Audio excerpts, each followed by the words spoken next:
Hey guys, welcome back to my channel. We are going to continue talking about Genesis, but I'm done with Abraham and Isaac. Jumping back away from them and going into more of an obscure story that many people may not know, or if you have read before, you're like, what in the world? So, we're going to be talking about Judah and Tamar.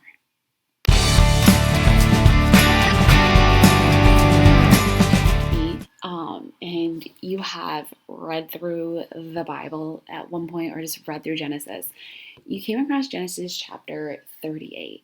You read it and you were like, that was gross. That was a little weird. And so if we look at Genesis 38, it's titled Judah and Tamar. At least that's what it's titled in my Bible. I feel like most Bibles is that way too. It's titled Judah and Tamar. And the gist of the story is Tamar was the daughter-in-law of Judah. Judah was the great-grandson of Abraham, so I did pull him in a little bit. Tamar's husband died, so Judah's oldest son dies. And then basically she didn't have any kids. And then she was supposed to have a son through her brother-in-laws, but they didn't fulfill that. And then she was supposed to have a son via her father-in-law, and he refused. And so she ends up getting pregnant through trickery. And so when I first read this, I was like, this is kind of gross, kind of like Game of Thrones is here. This proves to me that the Bible isn't tame, but I was just really confused. I was like, what? So I did a little research because, like I said before, historical context is so important in understanding the truth of the Bible, especially looking in the Old Testament, because it's so far removed from what we have learned, like so far removed from our culture today, especially here in where I live in the United States. Right? I don't even have any reference to the situation that Tamar was in. So first thing we need to talk about is the levirate law. Not the Levitical law, but the levirate law. This wasn't specifically just a Hebrew law. This was also very common in the Near East around 1500 BC to 1000 BC. So the levirate law was basically, in order for a family name not to die out and for property to stay within a family, if a brother dies or if a man dies without a child, his brother is supposed to marry or have relations with the wife, the widow, to produce a child. And if that child is born, the first child born, that will be technically the heir, the son of the dead brother, right? That's just legally he's considered the heir of the person who died. That is the levirate law, just to keep the money and the land within the family. This was kind of weird, but you have to think that this was at a time period where women did not have many rights. Men also were a lot older than their wives. So a lot of the time, the widows were really young. They didn't have husbands. So they didn't have a lot of property. So when the widows died, if they married outside of the family, they're like, I'm not dealing with you. They would lose everything that they owned.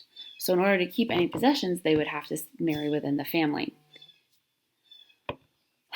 Also, think about it as, like I said, women didn't have any rights. So women were protected by the family, especially widows were protected by the family. And to keep that protection, you had to stay within the family. So therefore, you had to marry the brother or the brother-in-law. So also, when a husband dies and you have children, your children are then responsible to take care of you. So if you die childless, or if your husband leaves you childless, you are not going to have anybody to take care of you and protect you. So it's just a way of keeping the people safe. So in this story, the law was that Tamar's husband, his brother, Onan, was supposed to provide a son so that Tamar is protected, somebody's taking care of Tamar, and he's fulfilling the law. Well, Onan didn't want to do this. He was like, I'll have sex with you, but I'm not giving you a child that will be my brother's child. So he died, leaving him to go to the next child, who was a lot younger than his siblings. At least that's what I can interpret from the Bible. So according to levirate law, if there's nobody of your generation, you have to basically have a son via your father-in-law.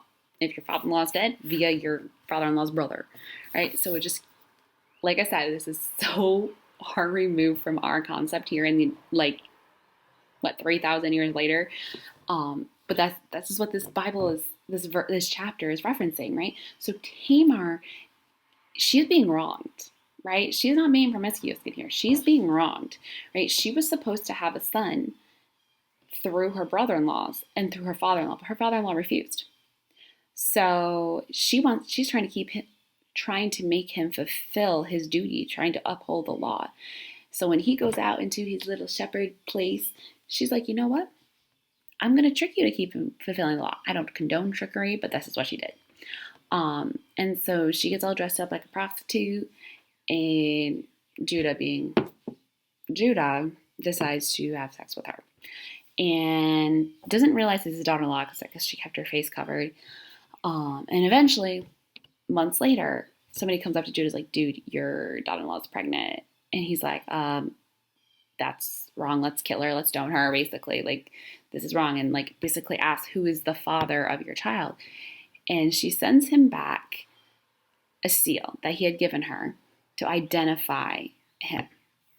And instead of being like, ew, it says, what does it say? In verse 26, then Judah identified them and said, she is more righteous than I, since I did not give her to my son Shelah, and he did not know her again. So he said, she's better than me because she upheld the law. I didn't. And so she ended up having 2 sons, twins. And this is what really blew my mind. This is really cool. So her second twin was named Perez. Well, Perez is in the line of King David, which we know Jesus descends from that line. So God used Tamar, who was thrown into a horrible situation where the law wasn't being upheld, she was being disrespected, wasn't being protected, and God blessed her, right? Through this line, through maybe she was being a little trickery, maybe not the best thing, but she was still blessed, right? Jesus came from this line, and it just really, really blew my mind. So you may read this chapter and be like, Tamar is weird. This is gross. Like, why is this in the Bible? But it's just showing that God's faithful, and the law is still important at this point, right? She needed to be protected, and God was providing for her and blessing that provision. So I would say Tamar is a little bit misunderstood, and this is just a huge reason why the context isn't so important. So if you haven't already, please get yourself a Bible. It doesn't have to be the Archaeology Study Bible, but it needs to be some type of Bible that gives you extra context outside of the verses, especially when you're reading through the Old Testament, because, like I said, a lot of these are like 3,000 years removed. So get yourself a Bible. I'll link this one below again because I really love this one. So have a great day, and just be a little bit more aware and not so judgy when you read the Bible.